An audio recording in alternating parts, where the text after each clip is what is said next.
¿Qué tal? ¿Cómo están? Muy buenas noches, gusto en saludarlos en una emisión más de Mirando con Miró.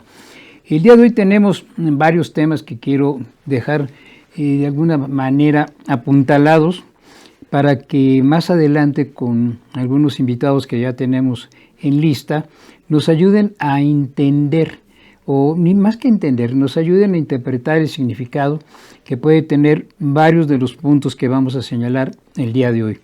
Estamos en este momento en un parteaguas muy importante debido a que ya se perfilan lo que se ha hablado mucho de la sucesión adelantada, pero particularmente por lo que hace a la situación económica del país y una situación que va de la mano del concierto social, político, y en el terreno internacional tiene serias repercusiones que hay que tomarlas en consideración.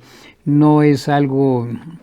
y tiene matices que se antoja que si no se trabaja adecuadamente, si no tenemos precaución en algunos indicadores, se puede descomponer y la situación puede ser que no termine como a muchos nos gustaría que terminara, es decir, bien. Bien dentro de las circunstancias, dentro de lo que cabe. Todo el periodo, a partir de ya, está contaminado por el fenómeno político. Ya nada que lo que se haga a partir de ahora puede divorciarse, se puede separar del contexto de la sucesión presidencial. Es bueno, es malo, simplemente es.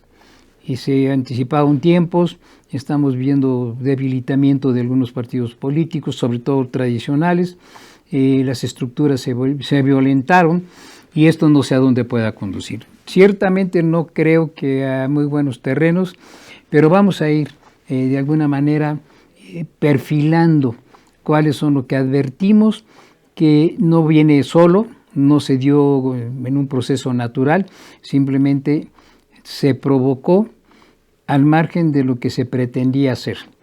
Es decir, esta reunión matutina sin precedentes y que afortunadamente no se repite en ningún lado, tiene, sí, de alguna suerte parecidos a lo que se hace en Venezuela, lo que se hacía en Cuba, sobre todo con Fidel Castro y con otras entidades que asocian cuando se oye una sola voz, cuando todo tiene un solo camino, cuando todo se hace por una sola persona y con un solo propósito.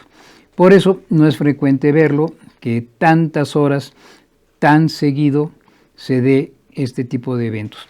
Pero vamos a ir despacito y vamos a irlo desmenuzando. Yo creo que dadas las circunstancias hay que echar mano de un proceso que lo vemos en los camaleones y nos gusta mucho ese fenómeno. Creo que ahora se tiene que hacer en política, es muy común, el proceso mimético. Tenemos que entender cómo tenemos que girar, tenemos que dar un movimiento que antes no se había dado, porque hay indicadores que insinúan que las cosas no son tan malas, no están tan graves, pero hay que tener cuidado. Y en este proceso mimético tenemos que encontrar quiénes son, de alguna manera, los interlocutores que pueden dar fuerza a un argumento o a una situación, una circunstancia específica, que es la que va a permitir que las cosas se vean de otra manera. Hay que crear narrativas que sean convincentes y tiene que romper con los esquemas a los que ya estamos acostumbrados por lo mismo, porque no estamos en un escenario que se haya repetido, que sea semejante al que tenemos en este momento. Coincidimos, y si no lo hicieron, se lo recomiendo. El día de hoy, Enrique Quintana, en su columna en el periódico El Financiero, menciono todos los elementos, no por publicidad al medio, sino simplemente por un rigor que debemos dar a quién le echamos la culpa, en dónde lo puede encontrar y dónde se puede verificar lo que se dice. Entre otras cosas dice, si el argumento de la oposición es que hay que votar por el frente porque la economía ya no es sostenible y le está yendo peor a la mayoría de la población, entonces, dice Quintana, es muy probable que haya muchos que simplemente ignoren esa narrativa porque no se corresponde con la realidad. Los matices son muy elocuentes para los analistas, pero no para los votantes, porque hay que cuidar la estrategia de la oposición. Es lo que mencionábamos, esta última línea es de su servidor. ¿Por qué? Porque los analistas tendemos a dar por hecho, tenemos todo un contexto de que al expresar ciertas cosas o al ver ciertos indicadores, asumimos que el resultado, inferimos que el resultado va a ser tal o cual.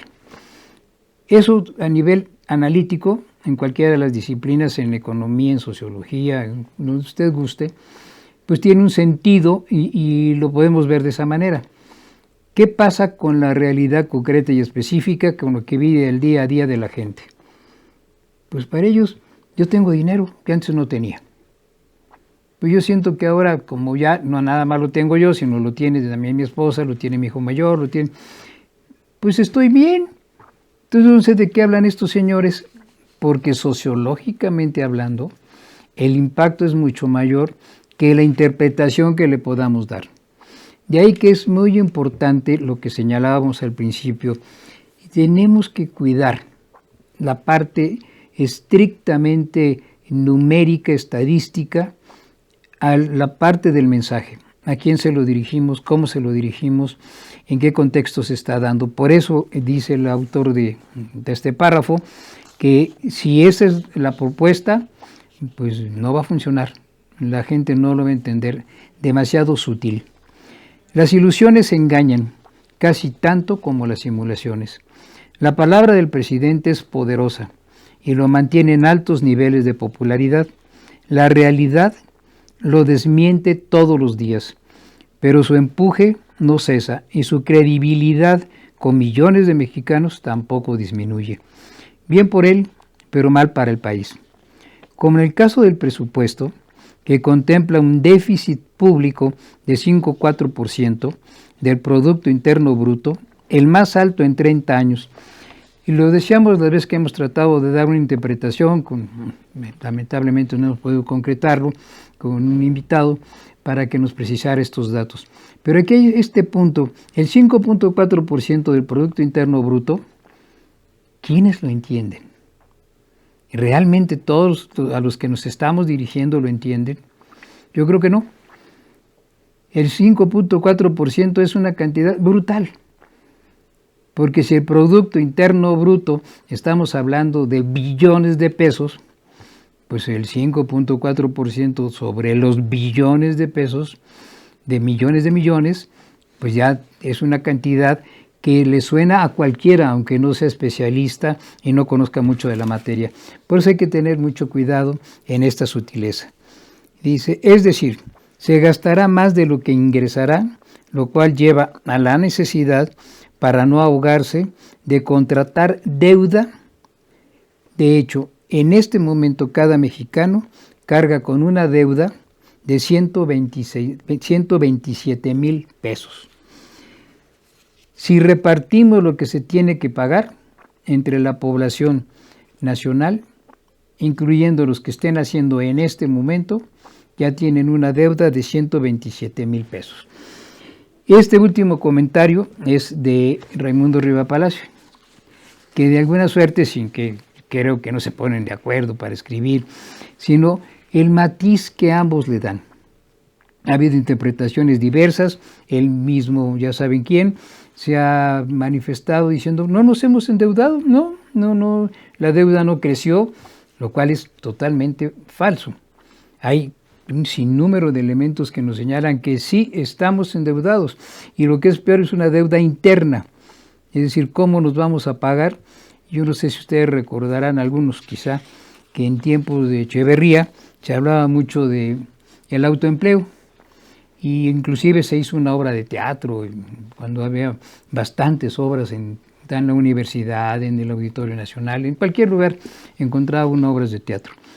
Y en una de tantas estas obras que hablaban del autoempleo, estaba en su momento más álgido, estaba en la escena totalmente en la cúspide, y a punto de resolverse toda la trama que se llevaba durante la obra, y señala y subraya el actor principal, es que es necesario autoemplearse. Y desde la parte más lejana del auditorio le grita algo, ¿y cómo me autopago? Ese fenómeno, bueno, el teatro se cayó en carcajadas, estaba fuera de todo lo que se había previsto, pero tenía mucha lógica. El sentido de cómo se presentó el autoempleo resultó y cómo me autopago. Aquí pasa lo mismo. Y si tenemos una deuda, bueno, pero ustedes no se preocupen, no, sí nos preocupamos, porque si es interno, ¿de dónde se van a sacar el dinero? Y si hay una empresa que se supone que antes se ordeñaba de una manera espectacular, ahora está tan endeudada que pues mejor no se toca, al revés, se va a financiar, que es el caso de Pemex. Entonces, todo esto, en apariencia, la situación va a terminar bien, pero bien para quién y por cuánto tiempo, y lo que mencionábamos el miércoles pasado. Realmente el salir, entre comillas, de la pobreza, ¿es real o simplemente son números, son estadísticas y esto no va a durar más allá del próximo año y quizá ni siquiera el 24 completo, sino la mitad? Se van a dar cuenta que no se pueden sostener muchos programas y todo se va a caer. Si lo dijo, no me acuerdo, pero quizá ya pasó un año desde que Spin dejó de aparecer todos los días o casi todos los días en prácticamente todos los medios electrónicos, radio, televisión, referencia en internet. Los números que revelaba nunca dejaron bien parado a ya saben quién. Al contrario, desvelaba mentiras, engaños, falsas promesas y como sus fantasmas, entre ellos la corrupción y por supuesto ataque, resultaron ser una mentira más. Las últimas apariciones de Luis Estrada fueron durante la presentación de su libro, que de alguna manera compendia y contextualiza los dichos por ya saben quién durante sus mañaneras. ¿Por qué lo subrayamos y por qué lo mencionamos? Porque es muy importante que prácticamente todo, como lo decíamos al principio, está sujeto a lo que se dice en la mañana. Él sabe todo, él lo dice todo, él conoce a todos, él sabe de todo, él resuelve todo. Y hay de aquel que se atreva a usurpar ese conocimiento porque entonces se mete en serios problemas.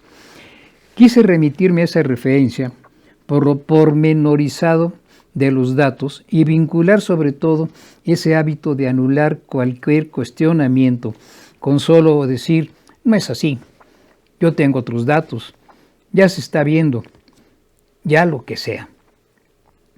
Ya lo han hecho, se dio cuenta que cuando le dicen algo, oigan, que no es cierto que el cetro que le dio a Claudia, pues usted no podía darlo. No, bueno, es que es distinto, no es la presidencia, realmente es el mando de los pueblos. Cuando le volvieron a, que fue una grabación, que desconocen lo que hizo, dijo que bueno, es que él fue a otra comunidad, que no revela lógicamente cuál es, porque no es cierto, y la otra es que le dieron permiso, que tampoco es cierto.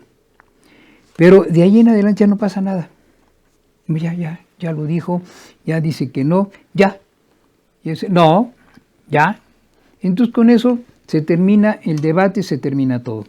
Hay que tener mucho cuidado, les decía, porque en el próximo año, ya en plena campaña, y esto es algo muy delicado que hay que tomar mucho en consideración.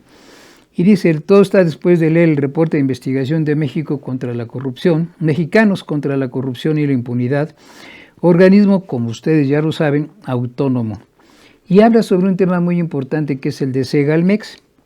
Después de su lectura, es más que obvio las razones por las que no quieren a este organismo. Y usted sabe perfectamente bien que no es bien visto, no es bien querido y no es bien escuchado de Mexicanos contra la corrupción. Ni a los que hacía Luis Estrada, y quizá, como se ha hecho en otros casos, el vocero de la presidencia y sus recomendaciones a los dueños de los medios de comunicación y estos a sus jefes de información, dejen de invitar a Luis y lógicamente también a mexicanos contra la corrupción y la impunidad. Como tampoco se lo permiten al Instituto de Acceso a la Información y la Transparencia, que trataron de prácticamente destruirlo para que ya no fuera por su autonomía capaz de decir lo que estaba diciendo, que era el acceso a la información y la transparencia, que anularon por varios meses, de hecho sigue acotado. Pues sí, no eligieron a los que tenían que formar parte y poder ellos tener votación. Tenía que haber 7 y resulta que los dejaron con 3 y luego permitieron que hubiera votación solo con 4 y bueno, todo esto para que no funcionara, para que no desvelara todo lo que muchas veces se desvelaba a partir de, por un lado,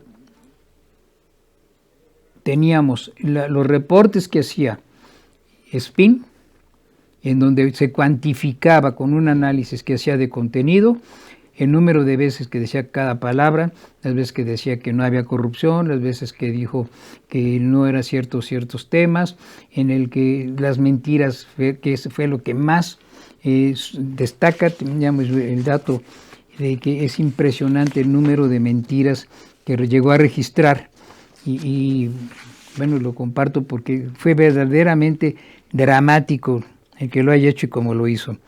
Se muestra que el 30 de noviembre de 2021 el presidente había dicho desde Palacio Nacional 55.042 afirmaciones no comprobables, 5.797 promesas, 4.241 compromisos y 1.788 afirmaciones falsas, lo que demuestra que no se prepara, pero no deja de hacerlas porque en muchas ocasiones es el único evento público que tiene el día, además de que escoge a quien pregunta y generalmente esquiva las preguntas.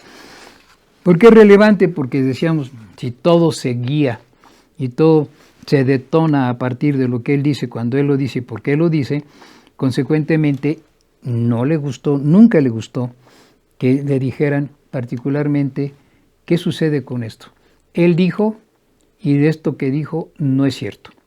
Incurre en falta en cuanto a que es mentira, en cuanto a que no es cierto que ese proyecto está. Y como cuando hablan con las obras públicas que ellos han hecho, es así una especie de sentir que lo que hacen es prácticamente una de las grandes obras de la humanidad. Y cada que hablaban de Dos Bocas era lo mismo, es que no tiene antecedentes, no hay forma de compararlo con nada, se hizo en tiempo récord, es que es una obra magnífica por sus dimensiones. No se ha acabado, no creo que se termine, por lo menos en esta administración, no creo que produzca, no lo que dice, no en la forma que dice, y ya costó 3 veces lo que se supone que iba a costar. Es el fenómeno que comentábamos al principio. Debemos tener cuidado porque en el proceso electoral que se avecina hay una narrativa que va directamente a la gente que se sintió beneficiada, que tiene un poco más de dinero. No significa que el tener un poco de dinero adicional que no se tenía se haya superado el problema que llevó a mucha gente a vivir en la pobreza. Son dimensiones totalmente distintas, no son variables que se puedan estar midiendo. Lo que mencionamos ya en una oportunidad, que era, tener un poco más de dinero no significa salir de la pobreza. Significa poder subsanar quizá algunos gastos, pero no significa que ya tiene resuelto el problema de salud, problema de educación, problema habitacional, problema alimentario. Tiene un poco más de dinero, solamente. Y el problema de la salud, que cada día es más delicado. Y por eso pensamos que en la cuestión alimentaria, el caso concreto y específico de Segalmex, que se compara con la famosa estafa maestra y demás, pues está documentado y se habla de 15,000 millones de pesos, en donde el director del área, ahora exdirector, engañado, pobrecito, por su equipo de ejecutivos, no se dio cuenta de nada. Ahora está en la nómina de gobernación con los méritos suficientes. ¿Cuáles fueron sus méritos? Pues que fue el primer jefe de, ya saben quién, en el Instituto Nacional Indigenista, organismo creado durante la administración priista, y ambos eran en ese momento, no sé si ya lo dejaron de ser, del PRI bueno, porque cuando se refieren a ese PRI era el PRI bueno, pero al menos eso dicen. Son un sinnúmero de irregularidades, son algunas, las enunciaremos para conocer a qué nos expondremos en el próximo proceso electoral. Todo lo que sea del lado del sistema está bien, pese a que haya pruebas de que no es así. Organismos señalados en la mayor impunidad, si no tuvieran nada que explicar, si no tuvieran nada que ocultar, una explicación exhaustiva dejaría satisfecho a la mayoría. Más o menos tranquilos.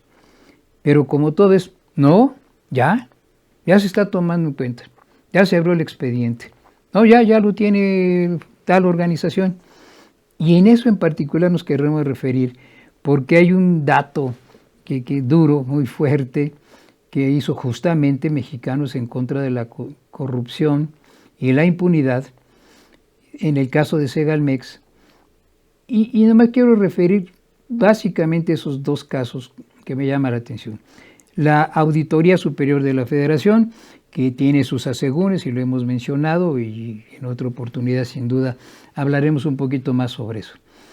Pero en ese caso en particular, la Auditoría Superior ha hecho 2 o 3 observaciones de irregularidades en el manejo de recursos.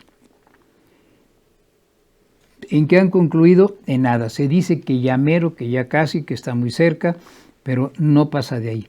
Y todo esto, bueno, tiene sus consecuencias. Hay un dato que me llamó poderosamente la atención y quise compartir con ustedes antes de irnos a la pausa, porque en cualquier momento me van a decir que ya nos tenemos que ir a la pausa, en donde hace sus observaciones el auditor general de la Nación, David Colmenares Páramo.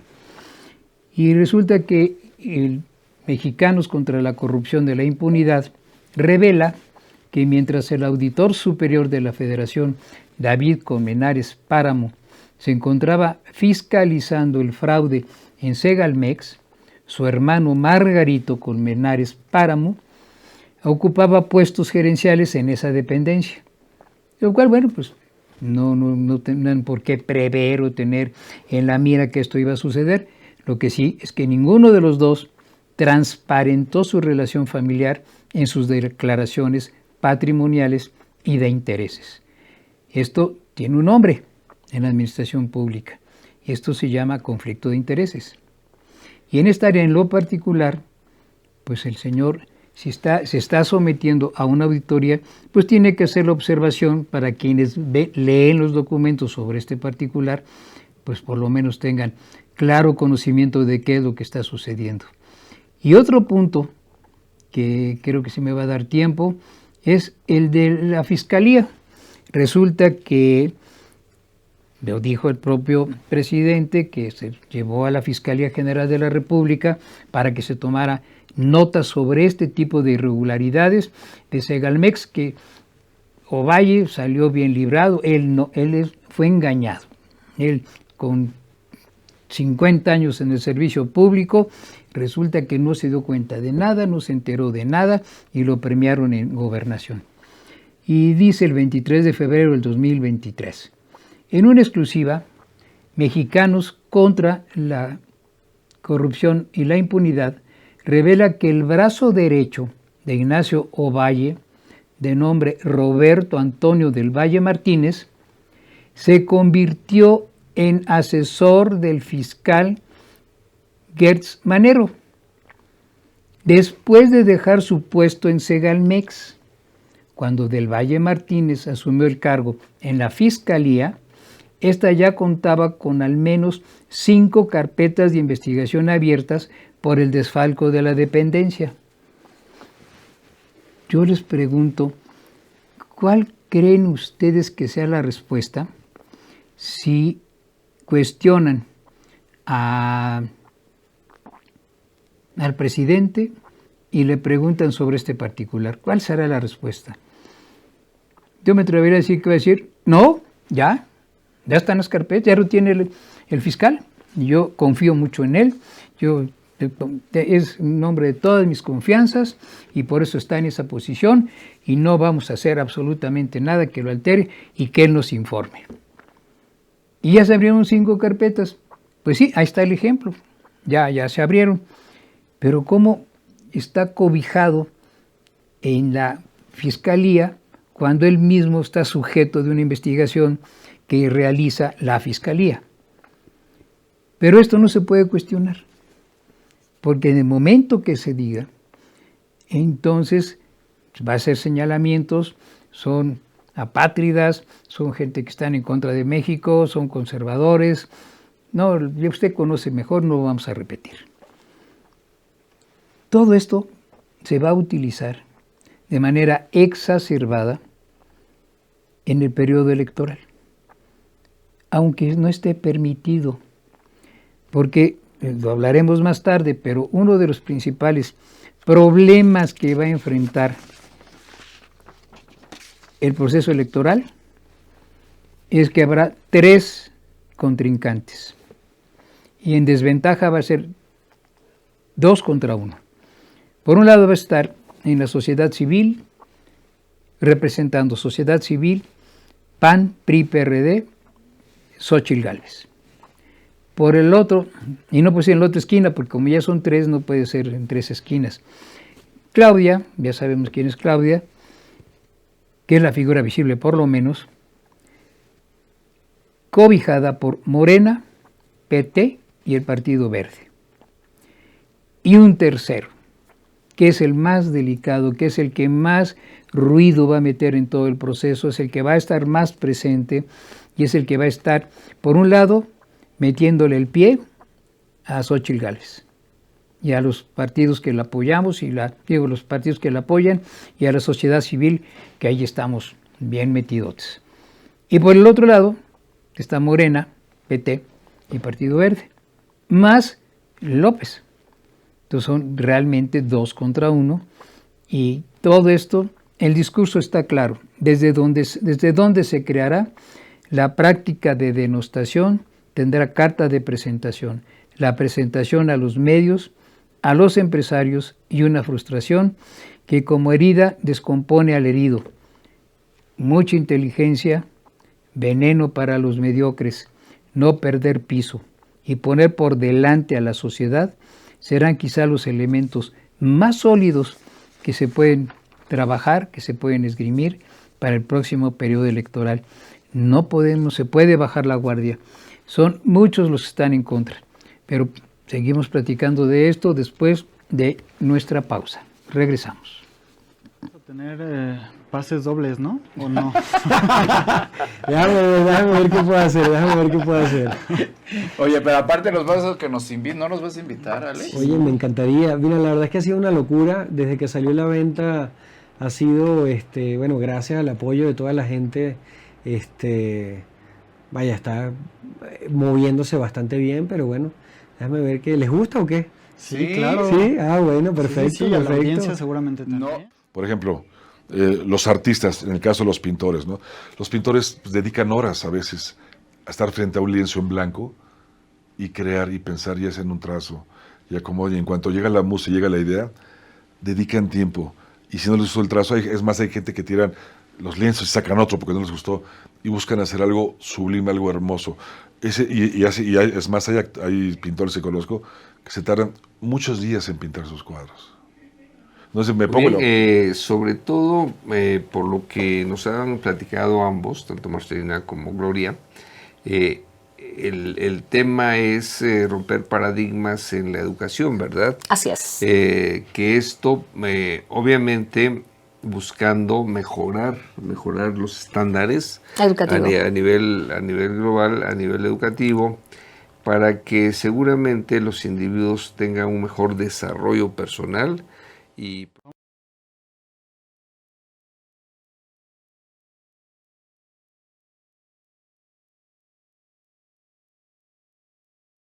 el Estado se mete cada vez más en todo.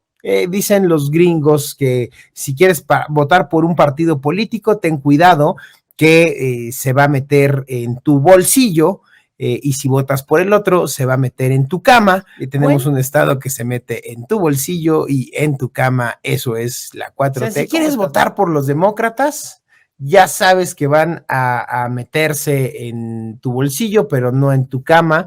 Y si quieres votar por los republicanos... De la participación de los jóvenes, sobre todo que no sean indiferentes. ¿Por qué? Pues porque si no, vamos a tener políticos de cualquier partido, olvídese del asunto del partido, sino simplemente que los dejemos que hagan lo que se les dé su gana, y de eso se trata, de no dejarlos, claro, que hagan lo que quieran, sino lo que quieran, o sea, lo que necesite la gente, y obviamente que la gente también participe. Claro, y hay ámbitos de participación ciudadana. Principalmente por dos razones que pueden ser observables. Una, el que finalmente la oposición haya llegado a un acuerdo para buscar presentar un frente común en las elecciones de 2024 y lanzar su proceso para seleccionar también a su candidato, y la irrupción de una candidatura como la de Xóchitl Gálvez, que en una verdadera efervescencia mediática ha logrado posicionarse en muy pocas semanas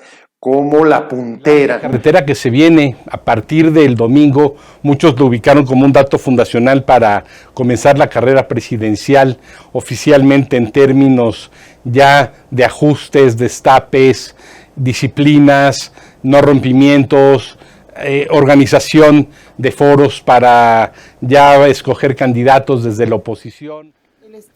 Bien, ya estamos de regreso. Gracias por su paciencia, que siguen con nosotros. Y bueno, comentábamos que todo esto ahora en el concierto internacional cobra, pues ahora sí que su carta de naturalidad, de naturalización. ¿Y por qué? Pues porque el nuevo orden económico internacional, ni siquiera el económico, el nuevo orden internacional que está en todas las materias, está en movimiento.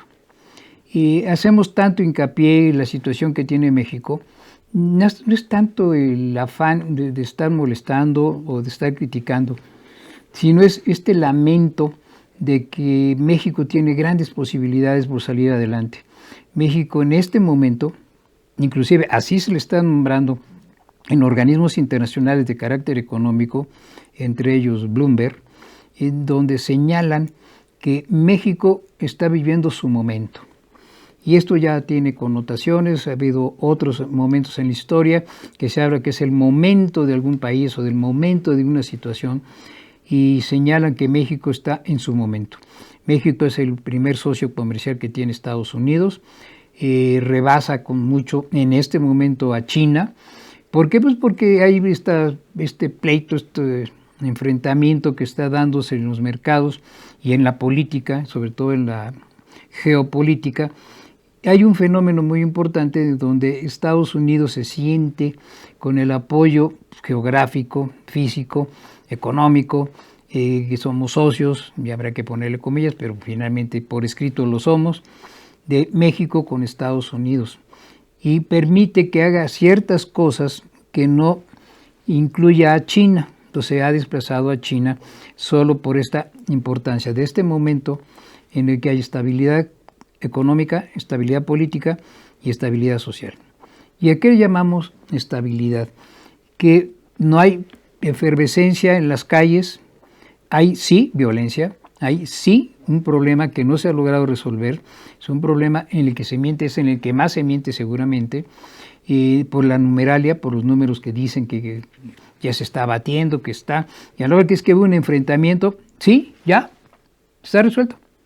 Ya tomamos cartas en el asunto, que ni siquiera lo dice de esa manera, pero ya lo tenemos ubicado, y eso significa ya se resolvió, no se preocupen, no se vuelve a hablar del tema.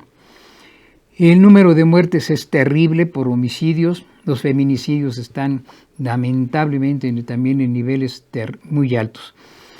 Sin embargo, o quizás diríamos, pese a la situación, la economía se ha mantenido en un cierto nivel. Y se presume mucho que hay empleo y que la economía pues, va a resultar con un crecimiento, nunca el que se ofreció, porque además el ofrecimiento fue más bien derivado de pues, tengo que convencer a alguien de que esto de veras puede funcionar porque vamos a llegar al 6% de crecimiento. Bueno, igual no, igual 4, bueno, quizás sí el 100. El caso es que nunca hubo una cifra que estuviera fincada en una realidad concreta y específica. Sin embargo, bueno, de economía, gracias a los sectores, todos los sectores de la economía, y hay que ver la inversión privada cómo se incrementó de una forma notable. Y el empleo, y se habla de que se incrementó notablemente los sueldos, sí, nada más que hay que tener en cuenta un factor. Casi el 60% de la población está en la economía informal.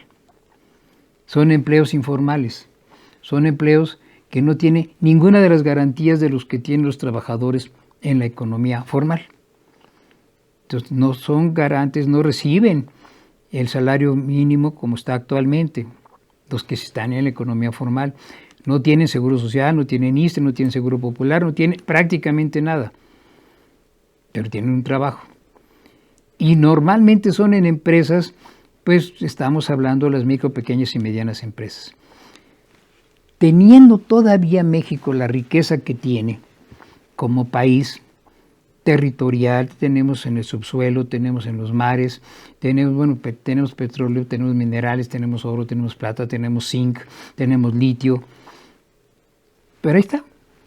Y los beneficios pues no son, ya vemos de repente cuando se produce algo que era verdaderamente una excelente estrategia la que se estaba diseñando cuando estaban las zonas económicas exclusivas en lo que es ahora el Istmo de Tehuantepec, y se crearon unos patios especiales para habilitarlo como un canal sustituto del canal de Panamá, que está en un momento crítico, y si México ya tuviera terminada su, pues por lo menos esa plataforma, pues seguramente se estaría ocupando y estaría ingresando una cantidad impresionante de dinero. Pero bueno, no está, no es, y va para largo.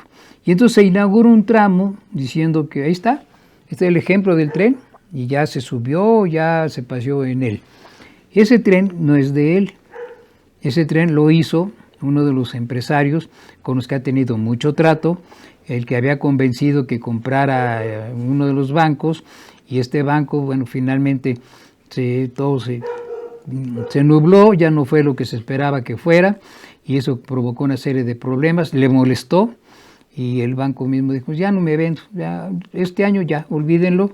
Y entonces en castigo le empiezan a cobrar impuestos, le quitan esa concesión al señor Larrea, que pertenecía al Grupo México, y bueno, se pelean, oye, pues no lo puedes quitar de la noche a la mañana, si bien era una concesión, pues hay leyes que amparan por qué sí, por qué no, y cuándo se puede hacer y por qué se puede hacer.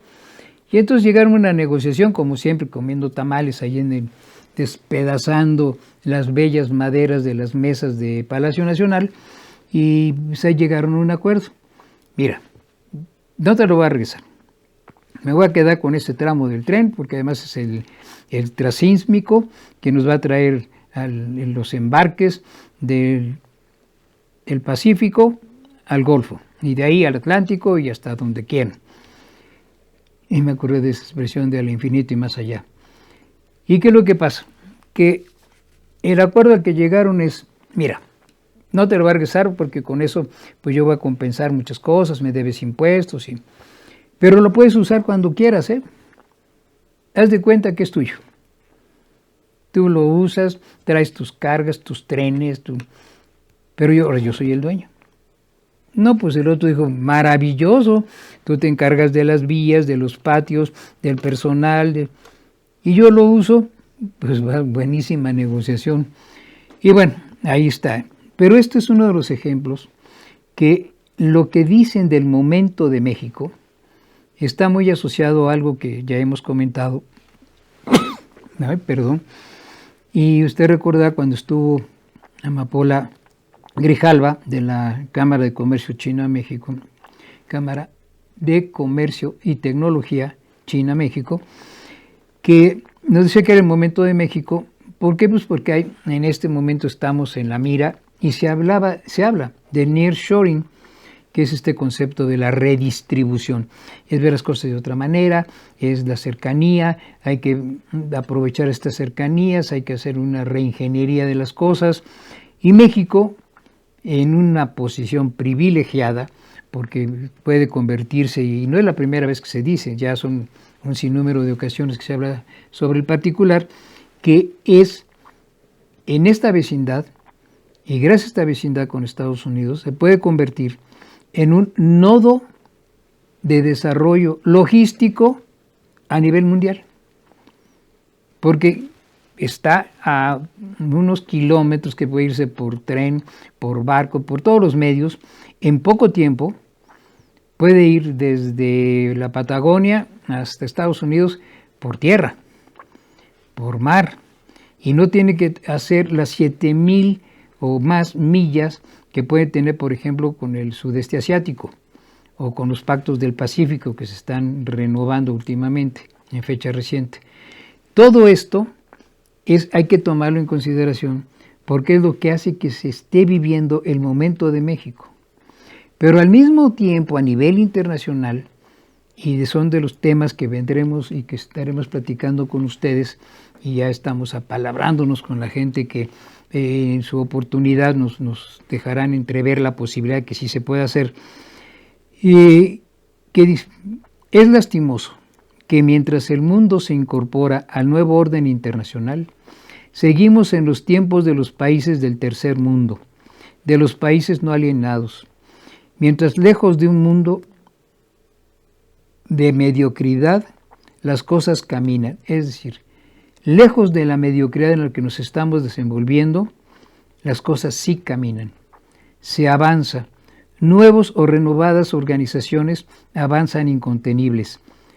El grupo de los 10+1, que ese uno es la Unión Africana, que consiguió finalmente la India que se incorporara, una parte muy importante de África, que han logrado superar esto de tener golpes de Estado cada 8 días, que todavía el gobierno es tribal, en fin, una serie de problemas que se han superado, y este grupo en particular pues logra ser tomado en cuenta por este nuevo grupo que ha creado particularmente la India, que ha trabajado mucho en este corredor, y no ni siquiera es antes del corredor, ya tienen esto que son 10+1, y el uno que se sumó es la Unión Africana.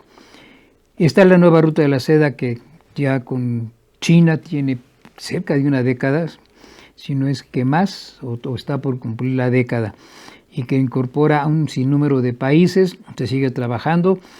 La quieren combatir, que en Estados Unidos particularmente no le interesa que se organicen y que acepten tantos países a la propuesta china de la nueva ruta de la seda. Está BRICS, que se habló mucho la semana pasada. ¿Por qué? Porque fue la reunión en Johannesburgo, en Sudáfrica, que es Brasil, Rusia, India, China, Sudáfrica, y crece con 6 países más. Estos 6 países más se conforman en el concepto de BRICS, que es un poco el grupo de los 10, de los 8, de los 7, todos los que se están formando, pero con otras características totalmente distintas y que está empezando a funcionar y que no le gusta a Estados Unidos, a la esfera de Estados Unidos, no le gusta a Europa porque no los toma en cuenta. Y a esto hay que sumarle el corredor India-Europa-Oriente Medio, que es una cosa impresionante, y lo comentábamos la semana pasada. ¿Por qué? Porque es por dónde va a salir la India para llegar hasta Arabia Saudita, a los Emiratos Árabes Unidos, cómo va a llegar pasando por lugares que le son hostiles en lo político, por Afganistán, por Pakistán, y cómo se va a ir a través de océanos que van a entrar por el canal de Suez, que son distancias brutales para llegar a Europa. Es una locura, pero es un propósito y está trabajando de una forma muy importante la India. Estamos buscando ya quien nos platique por qué la India de repente se convierte en la economía número 4 a nivel mundial, por qué tiene los primeros lugares en muchas cosas, por qué tiene el primer lugar en este momento de abatir índices de pobreza o la pobreza misma, y que se habla de 415 millones de indios que dejaron la pobreza y se incorporan a la clase media. El ASEAN, que es la Asociación de Estados del Sudeste Asiático, que tiene una larga historia que también se comentará sobre el particular, pero todo lo que usted ha visto actualmente en el mundo, en textiles, en manufacturas electrónicas, en agricultura, en todos los terrenos que pueda imaginar, los tienen ellos. Porque en el sudeste asiático está lo que alguna vez se habló de los tigres del sudeste asiático, los tigres asiáticos, y está Indonesia, está Singapur, está Laos, está Vietnam, está, se me van algunos, pero son 11 países que están puestísimos, más uno, bueno, generalmente ya sumaron 2, aunque ahorita está un poco endeble el segundo, que es China y Rusia, que no tiene nada que ver, y se les pegó, porque está quedándose en la saga, Japón. Frente a todo esto, y que México tiene la oportunidad de ser ese polo de desarrollo, ese nudo, ese nodo para que confluyan y que tengan aquí representación, para que tengan aquí forma de maquilar, que tengan forma de hacer sus experimentos a nivel de invernaderos verticales, hacia arriba, hacia abajo, como los haya prácticamente en todo el mundo. Y México, si tuviera otras condiciones, sin lugar a duda podría incorporarse a toda esta inercia y meterse de lleno al nuevo orden internacional. Y con esto romper los paradigmas que ya hemos venido hablando hasta el cansancio de ellos. Pero eso sí, con fanfarrias fue recibido ahora en Cuba, que México se incorpora al grupo de los 77. Híjole. Y a este también le añadieron uno más, que es China. El grupo de los 77 es lo más cercano a lo que fueron los países no alineados, que no estaban ni con la esfera del capitalismo ni con la esfera entonces soviética del comunismo o socialismo soviético, y entonces los que no estaban de ninguno de esos dos lados son los que de alguna suerte pues nos llamaban países no alineados, y se fueron conformando después como otros organismos como el GATT, que se conforman en la Organización Mundial de Comercio y otros. Aquí este grupo de los 77 que incorporaron a uno más. México lo único que hizo fue regresó a formar parte del grupo de los 77, pero incorporaron a China. Este es un problema. Esto es lo que nos puede dar a México la gran posibilidad de subirnos al tren del desarrollo. Y es una gran diferencia que la hablaremos en otra oportunidad entre crecimiento y desarrollo. Uno es cualitativo, el otro es solo cuantitativo. Pero esos matices que no es tan sencillo, yo lo resumí no solo para que nos entendiéramos el día de hoy, pero hablaremos más profundamente de esto y con expertos y con gente que lo conoce, y en consecuencia tendrá también la posibilidad de poder explicarlo de tal manera que creo que todos podamos entender exactamente qué es lo que pretenden, cómo se pretenden, a dónde va a llegar, cómo va a llegar. En fin, permite muchísimas cosas el tener a los expertos en cada una de estas materias. Quisimos dejar sentado el panorama que es. Estamos en un fin de sexenio, con un juego sucio terrible, con muchas mentiras que ponen en el panorama internacional lo que se supone que es México, pero habrá que ir desmenuzando qué es verdad, qué es mentira, qué es real, que simplemente no se ciñe solo a la ficción. Yo quiero ver cómo van a resolver un problema de un tren diseñado para pasajeros que se convierta en carga. Y me sumo a lo que dicen varias personas, el Tren Maya nunca va a funcionar. No con esos 1.500 kilómetros que se pretenden. Quizá habrá tramos más bien de carácter, pues que se vengan los niños y lo conozcan y que se suban. No va a funcionar, pese a los cientos de millones de dólares, miles de millones de dólares que se han gastado y que falta que se gasten todavía ahí. Otras obras tampoco se van a hacer. No creo que estemos refinando, y mucho menos las proporciones que dicen en dos bocas. Estamos disminuyendo, somos de los países productores de petróleo que más ha disminuido su explotación petrolera. O sea, no estamos sacando la cantidad de barriles de petróleo que se supone que tendríamos que sacar. Pese a eso, México tiene grandes facultades, grandes posibilidades y muchos recursos para convertirse en una potencia. Pero de eso seguiremos hablando en otra oportunidad. El día de hoy creo que ya terminamos. Les agradezco muchísimo su atención. Los espero el próximo miércoles, como todos los miércoles, de 7:05 de la noche a esta hora, a las 8. Hasta entonces.